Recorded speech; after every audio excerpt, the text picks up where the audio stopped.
Hi everybody, welcome back. My name is Ollie, I'm a junior doctor living in England and working in the NHS, and our industrial action ballot for junior doctors in England is now underway. It opened on Monday and there have been lots and lots of questions coming in thick and fast from people on the ground, people wondering what's going on. I'm just going to try and address some of these things in a short series of videos and talk about them in a way that hopefully makes them easier to understand.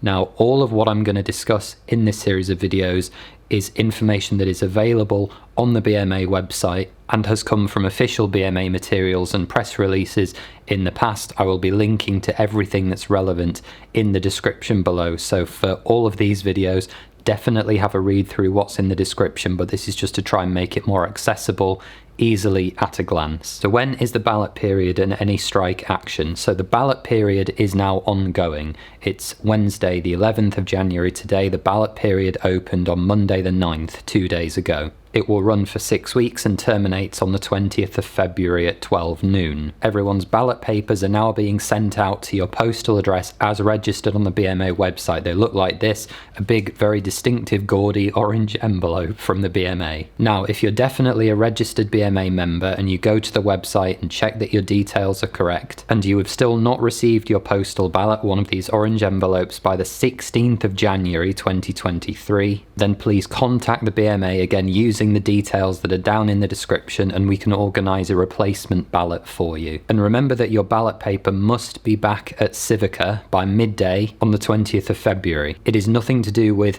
when you posted your vote and there's no option to do anything online.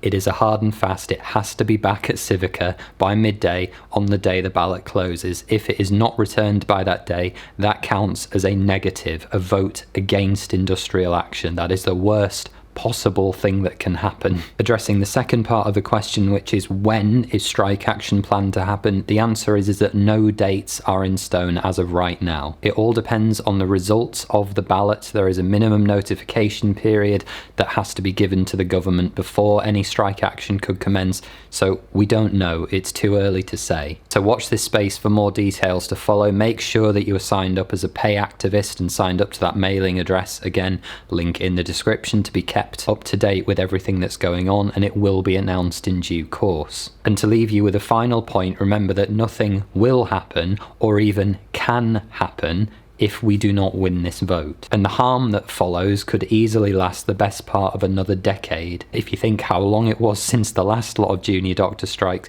expect at least that long again, if not longer. We will have shown ourselves to be weak and not willing to stand up at a time that is probably the worst position that the profession has been in since the inception of the NHS. So we need to get this right.